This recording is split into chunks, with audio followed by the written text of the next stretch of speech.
Bom, malta, estamos de volta depois daqui de um tempinho, 2 ou 3 meses sem gravar vídeos aqui para o canal. Muita coisa se passou, 2 mudanças de casa, uma série de alterações na rotina, mas um escritório novo, mas agora já está tudo a regular e pronto aqui a voltar ao ritmo. Aqui depois das férias do verão, a meter isto a andar outra vez. Bom, hoje vamos falar, como já viram no título, de fundamentais. E vamos fazer uma breve introdução aos fundamentais e aos leading indicators. Para quem nunca ouviu falar em fundamentais, não sabe o que é fundamentais, como é que se faz uma análise fundamental. Então, é o seguinte. Os fundamentais, ao contrário daquilo que muita gente diz e acha, não são as notícias, não são os boatos, não são as capas do jornal. 99% das notícias não alteram nada a nível fundamental, não alteram os fundamentos da economia a um nível macro. Macro quer dizer que engloba tudo, a um nível geral.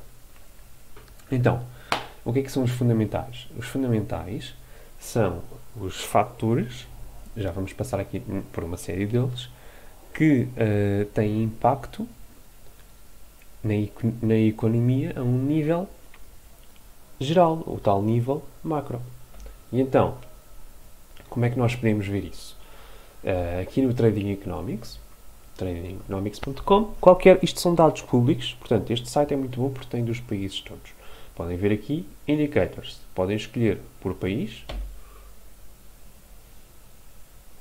Depois escolhem aqui, por exemplo, Estados Unidos, Zona Euro, China, Japão, Alemanha, Reino Unido, França, etc. Dentro da Europa tem a Zona Euro e a União Europeia, acho eu, mas pronto, a Zona Euro é muito importante porque se quiserem fazer uma análise relativa ao euro, à moeda euro, vão escolher isto, não vão ser os países individuais, nem vai ser a Europa toda, vai ser isto aqui, mas vamos começar aqui pelos Estados Unidos. Isto é só para ver uma coisa, como é que funciona este site. Isto não é a fonte destes dados. A fonte destes dados, da maior parte deles, é na Fed, que é o Banco Central dos Estados Unidos, a Reserva Federal dos Estados Unidos, mas este site vai buscar automaticamente os dados, portanto é mais fácil consultar aqui e já vão perceber porquê, por causa dos gráficos.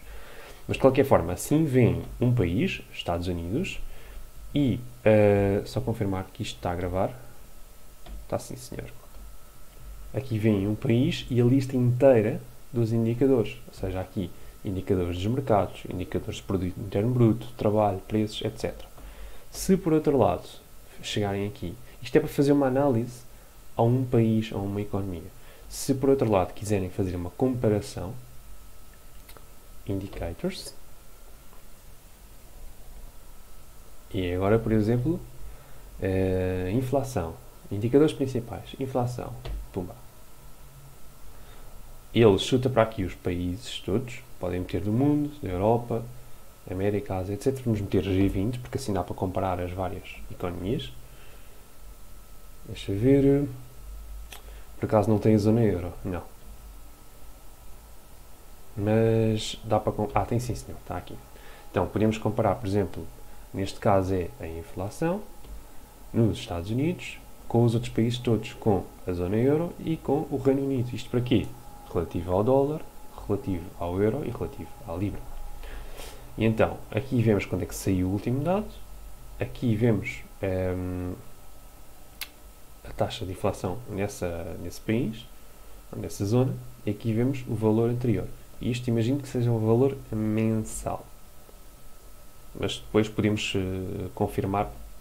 Aliás, é só carregar aqui. Que ele vai abrir neste caso. Sim, é mensal. Pronto. Então, já perceberam que isto serve para fazermos análises de indicadores económicos dentro de um próprio país ou entre vários países. Lá está, a análise endógena, que é dentro de uma só zona, ou exógena, que é comparar uma zona com tudo o que está exterior. Então, vamos simplificar, porque hoje não é para aprofundar a nível de nenhum indicador específico, é só para fazer assim um resumo de como é que isto funciona. Aqui escolhemos, já tenho aqui as abas todas prontas, tudo prontinho a apresentar. Aqui os Estados Unidos, já escolhemos. Isto é a página inicial, por acaso tem notícias, ok? Além de notícias, notícias mesmo como de jornais económicos, tem os dados económicos também, os indicadores, portanto é uma mistura de tudo. Mas continuando, aqui escolhemos indicadores, countries, Estados Unidos. Okay? Estamos a ver aqui todos os indicadores económicos dos Estados Unidos. Então, aqui temos um com moeda, que é o dólar, vai-nos mostrar o índice do dólar. Depois, que é do mercado, que neste caso é o Dow Jones. Mais uma série de coisas. Okay? Uma série de coisas, não interessa agora estar a ver, mas podem ver que engloba mercados, produto interno bruto, trabalho, preços, etc. Como tínhamos visto há bocado na lista dos indicadores. Então, vamos passar aqui por uma série deles, que são os mais importantes, embora há um ou outro que também pode ser importante. Este aqui, por exemplo, só abrir aqui isto. Como podem ver aqui, produto interno bruto, está aqui uma série de coisas. Uns são mais importantes, outros é mais para uma análise mais específica de alguma área dentro disto. E quando digo que são mais importantes, é mais importantes para que se conseguir fazer uma big picture, uma análise mais macro e menos micro. Então, aqui, taxa de crescimento do produto interno bruto dos Estados Unidos. O que é o produto interno bruto? O produto interno bruto é a faturação de todas as vendas e serviços feitas dentro do país ao longo de um ano. Então, isto aqui, só confirmar aqui, GDP Growth Rate. Não é Annual Growth Rate, não. Ok. Então, aqui dá para ver o crescimento anual, mentira, o crescimento do produto interno bruto nos Estados Unidos, Annualized Quarter 2, slide here, pronto. E aqui, eu faço sempre confusão entre estes dois, mas vamos ver se vou explicar isto de uma forma que dá para entender. Isto aqui é a taxa de crescimento do produto interno bruto. Em relação a nada, ok? Em relação a ele próprio. E isto aqui é o crescimento do produto interno bruto em relação ao período homólogo do ano passado. Ou seja, enquanto que aqui nós comparamos com o mês anterior, com o último dado que existia, ou seja, neste mês de... Vamos só fazer aqui zoom.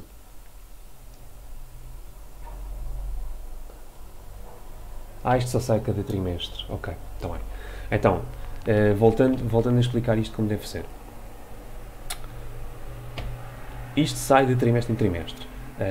Aqui, neste caso, o segundo trimestre de 2020 foi extremamente negativo, menos 31%, que o trimestre anterior. Já o terceiro, em que houve desconfinamento, etc., subiu 33,8% em relação ao trimestre anterior. Assim é que é. E depois estabilizou porque continua a crescer, mas sempre relativamente devagar em relação aos trimestres anteriores. Vamos ver na big picture disto o que é que acontece. Ele sempre foi assim, a crescer um bocadinho e a decrescer, assim, dentro deste range aqui. Nos últimos 30 anos até era dentro de um range mais pequenino. Chegou aqui o 2020 e ele de repente, pum, parou tudo e a seguir, pum, abriu tudo. Ou seja, cresceu muito em relação ao trimestre anterior e a seguir cresceu muito em relação ao trimestre anterior. Aqui o que é que nós vemos? Aqui vemos em relação ao trimestre homólogo do ano passado.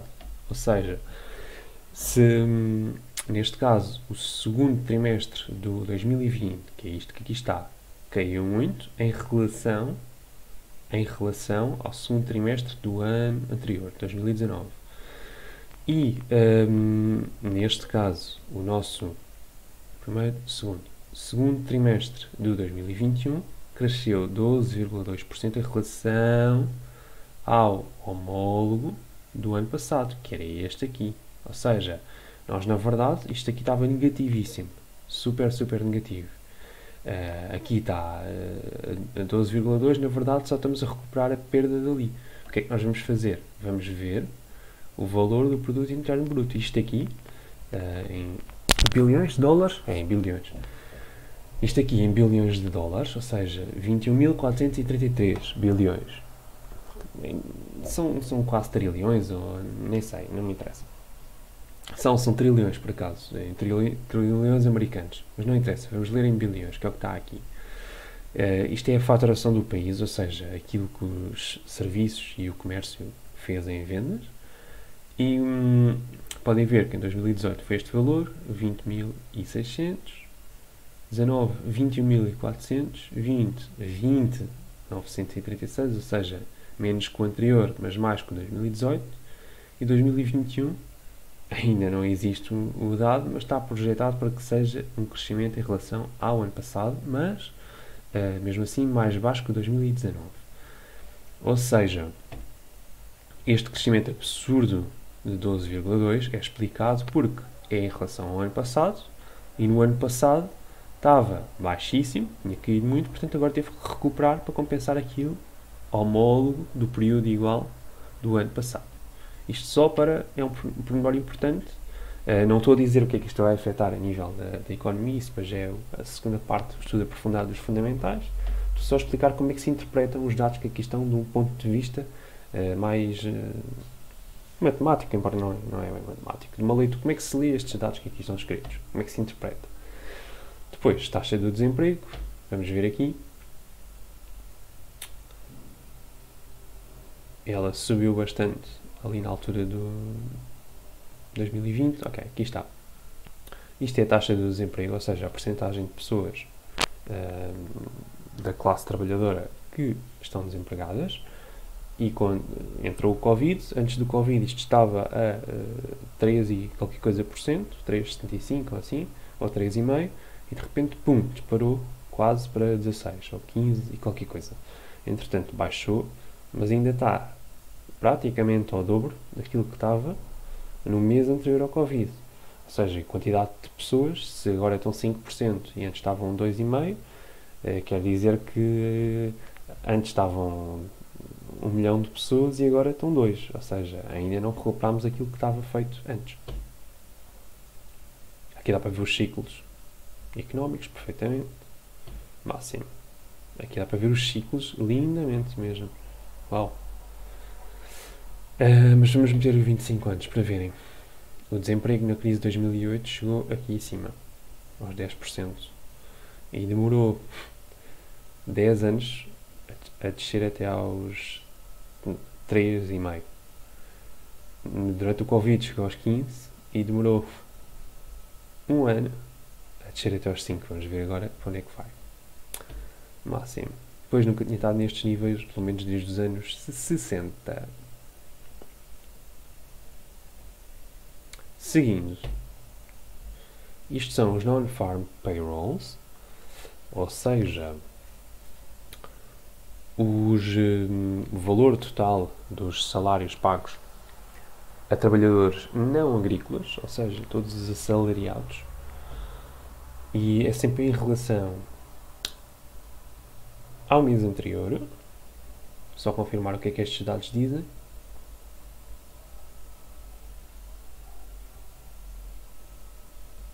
Confirmamos já. É sempre em relação ao mês anterior. Ou seja, como podem ver, não dá para ver muito bem aqui. Chart. Column. Não é column. Pode ser column. Pode. Como podem ver aqui, a tendência foi sempre desde 2017, atenção, crescer muito devagarinho, muito devagarinho. De repente entrou o Covid e pum, decresceu brutalmente. Isto deve ser em bilhões ou milhões, talvez 20 mil milhões, qualquer coisa assim no género. Aqui decresceu brutalmente e depois subiu. Isto sempre em relação ao mês anterior, ou seja, este mês só recuperou este mês só recuperou isto em relação a esta queda, este recuperou isto em relação ao mês anterior, este recuperou isto em relação ao mês anterior. Portanto, podem ver que estes meses todos desde o Covid esta recuperação, esta subida do valor pago em salários foi sempre muito maior do que nos últimos 3 ou 4 anos antes do Covid. Vamos só fazer um zoom out. Até 2012 ainda era assim. Aqui, no 2008, teve aqui um decréscimo deste tamanho, como podem ver, durante um ano, sensivelmente, um ano ou dois, e no Covid foi até aqui abaixo, foi absolutamente ridículo. E o máximo que isto tem, até aos anos 50. Okay. Aqui podem ver vários decréscimos, todos eles pequenininhos. Este da crise de 2008 foi o mais prolongado, demorou um ano ou dois. Os outros foram todos coisas muito momentâneas, mas este do Covid foi absolutamente...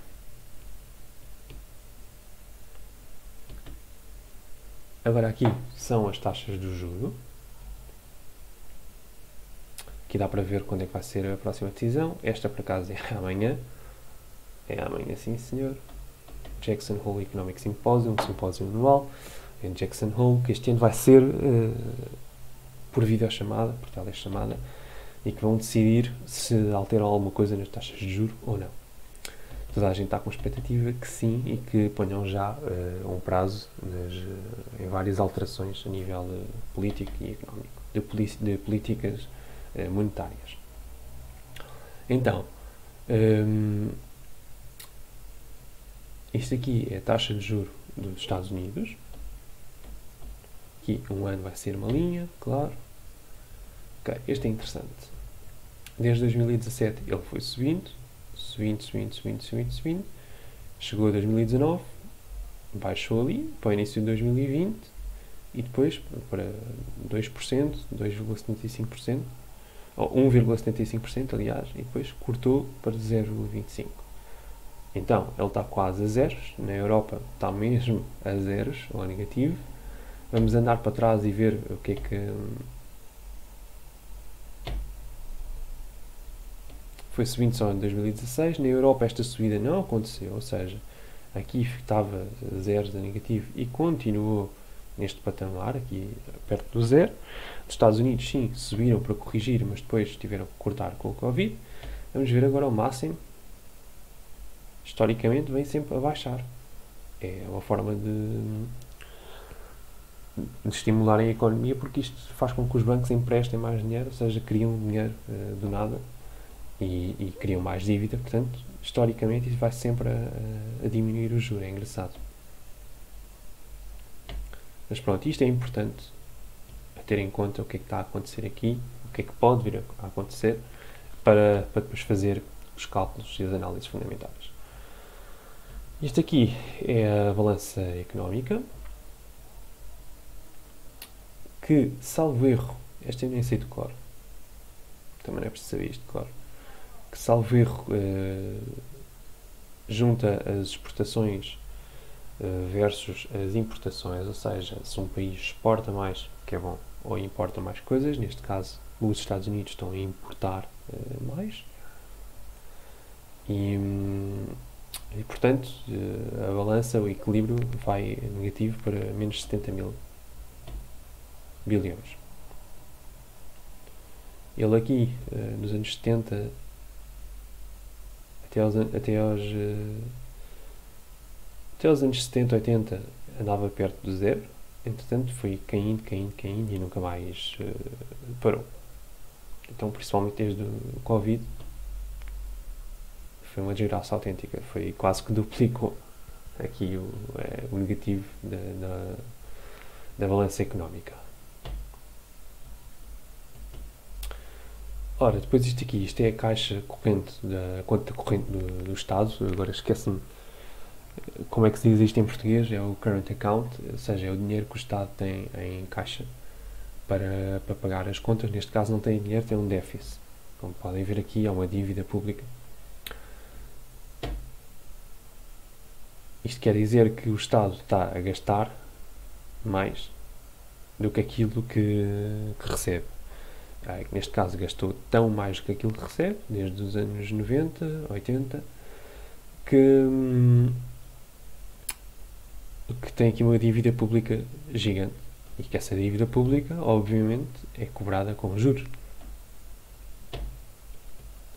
Isto, depois, já lá vamos, qual é que é o significado disto a um nível macro. Ok, agora este importante é o sentimento do consumidor. Isto são inquéritos feitos às pessoas, aos consumidores, neste caso nos Estados Unidos, mas é feito em todo o mundo, sobre o otimismo ou pessimismo deles em relação à economia. Ou seja, se o valor for muito alto, quer dizer que as pessoas se estão a preparar, estão-se a sentir otimistas e estão a preparar-se para gastar mais, para consumir mais, para se endividarem mais, a comprar carros melhores, casas melhores, mais caros, mais consumismo nas prendas de Natal, mais férias, ou férias mais caras, por aí. Se por outro lado o sentimento baixar e for um sentimento de pouca confiança, óbvio que as pessoas vão consumir sempre menos e que se prevê que haja um consumo muito menor nos próximos meses. Vamos fazer aqui um apanhado. Podem ver aqui uma coisa, é que no mês de agosto baixou tremendamente esta confiança do consumidor em relação aos meses passados, que andava aqui sempre à volta do 80, o abril até 88, aqui baixou tremendamente para 70. Vamos fazer aqui então o zoom. Podem ver que a confiança já está mais baixa do que no início do Covid. Alguma coisa está a acontecer com o consumidor para dar origem a isto são dados deste mês. Fazendo a 10 anos, a 25, estamos a níveis de 2008, não estamos, mas para lá caminhamos, a níveis de 2008 e de 2011, que foram crises, anos muito difíceis nos Estados Unidos, em que houve muita crise, muito desemprego e muitas falências. E no máximo. Pronto, também não é um nível mais baixo, mas como podem ver, é isto aqui, é a crise dos anos 70 e esta de 2008 e de 2011, é que a confiança do consumidor esteve tão baixa como está hoje em dia. Depois, as vendas de retalho. Aqui, growth in June.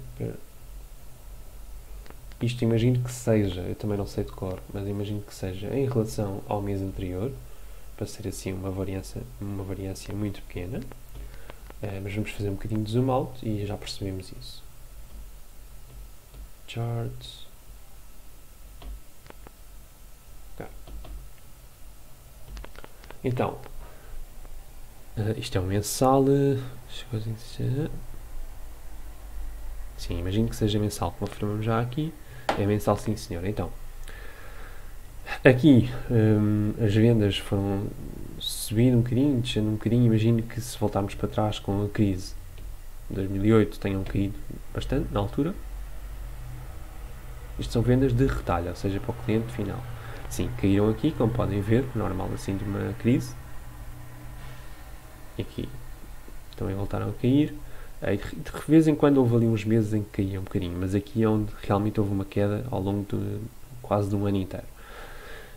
Crise de 2008. Mas voltando aqui ao 2021, podem ver aqui que com o Covid, as vendas caíram brutalmente em relação aos meses anteriores. Depois, eventualmente, janeiro, março, abril, maio. Em maio dispararam em relação a abril, junho, por aí fora. E, entretanto, neste ano, no final do ano passado, início deste ano, continuou também aqui a crescer. E agora já estagnou. Ou seja, andamos aqui com alguns meses negativos. Mais 1%, menos 1%. Ou seja, já não está a crescer. É importante isso. Aqui, vamos fazer zoom. São as licenças de construção. As licenças de projetos de building permits, de construção e obra, que são feitas em cada mês, que são autorizadas em cada mês. Não sei se existe licença de construção, que são construções que são licenciadas pelas câmaras municipais lá da zona a cada mês. Então, aqui são em números absolutos. Salvo erro. 1,58. Acho que é 1,63 milhões. Acho que é isso. 1.630.000 licenças de construção. Aqui o que é que podem ver? Licença de construção até a construção estar feita. Se não sabem, ficam a saber que é coisa para demorar vários anos. 1, 2, 3 anos, por aí, depende do tamanho da obra. Ou seja, isto dá-nos uma perspectiva futura sobre o que é que vai ser o mercado do imobiliário e como é que vai ser a nível de oferta. A procura não conseguimos saber através daqui, mas podemos inferir que se há construtores a pedir licenças de construção, quer dizer que eles têm a expectativa de que nos próximos 1, 2, 3 anos haja uma maior procura. Se isto estiver a crescer, como foi aqui, eles estão na expectativa que haja uma maior procura em relação ao que existe no dia de hoje. Vamos fazer aqui um zoom out. Como podem ver, nesta altura aqui baixa um bocadinho no Covid, mas depois não só recuperou os valores anteriores, como disparou e depois baixou um bocadinho, mas vamos ver, continuam bastante elevados, vamos ver para onde é que isto leva. Mesmo 2012 continua uma tendência de subida, vamos voltar mais atrás um bocado. Ok, com o 2008 e o 2011 abrandou mesmo muito e demorou a recuperar. Neste momento estamos em valores de 2007, 2000, 2003, por aí, vamos fazer os máximos só por... Estamos a meio, isto faz um range entre os 500, entre os 5 milhões e os 2 milhões e meio. Neste momento estamos com 1 milhão e meio, portanto estamos perfeitamente dentro da média e a tendência, se não houver nada a alterar, está aqui estabilizado, anda para cima, anda para baixo, mas anda aqui dentro destes valores. Portanto, nada de estranho aqui dentro disto. E por fim, temos aqui o calendário económico, do qual podem escolher os países, neste caso América, não, clear, apenas Estados Unidos.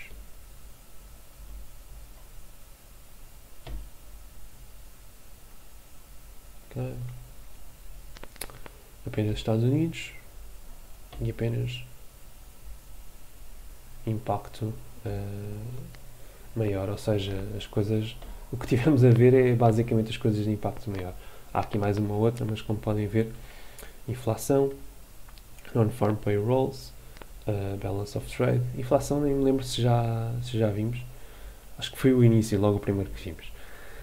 Aqui só aparecem impacto de 3 estrelas, só aparecem as coisas mais importantes. Vamos meter de 1 estrela só para comparar. Initial jobless claims, 4-week average, etc. Uma série de coisas, stocks do gás, etc. Gás ou gasolina, neste caso. Aqui, com as 3 estrelas, conseguem ver as coisas mais importantes, filtram só os Estados Unidos, coisas mais importantes, e veem datas. This week. Pronto. Assim veem aquilo que ainda falta nesta semana. O que é que aconteceu hoje? Saiu este dado. O que é que vai sair amanhã, sexta-feira? Vão sair estes dados e vai ser também a decisão das taxas de juros, se alteram ou não. Próxima semana. Vai sair isto, quinta e sexta. Já agora, próximo mês. O que é que sai? Próximo mês, sai estas coisas todas. Isto aqui são coisas que vão consultando. Mais fácil para consultar é no início da semana, ou seja, next week, no domingo, e assim já sabem quando é que vai haver esta alteração e convém ir lá dar uma olhada porque pode alterar os fundamentais da vossa análise. Então, agora que já vimos isto tudo, hoje não vamos entrar em detalhes sobre o que é como é que se utiliza isto para criar uma BIAS sobre um ativo qualquer, mas serve isto para dizer que, tendo esta informação toda para consultar, ou até mais simples, até escolhendo só 3 ou 4 coisas, o importante é perceber como é que funciona esta máquina, qual é que é a mecânica por trás disto tudo, ir estudar, ir aprender, ir ler sobre cada uma coisa destas, ir ler sobre o crescimento do produto interno bruto, sobre o desemprego, ir ler sobre os juros e ler sobre o balanço económico, a balança económica. E uma série de coisas, passei aqui só sobre esses 3 a 4 nomes, e ir ler isso. Existe muita coisa disponível na internet, em formato de enciclopédia, que é só para ler as definições, perceber o que é, qual é que é a mecânica da coisa, como é que afeta a big picture de um país, ou vários, e no fim, a ideia é juntar esta informação toda. Se quiserem, podem ser mais matemáticos, mais mecânicos, criar um Excel. Tem muita coisa na net a ensinar a fazer isso e exportar para Excel. Ou então, só juntar esta informação, mais a olhómetro do que outra coisa. Aqui, countries, só dar aqui um exemplo. Podem ver aqui a evolução destes dados todos.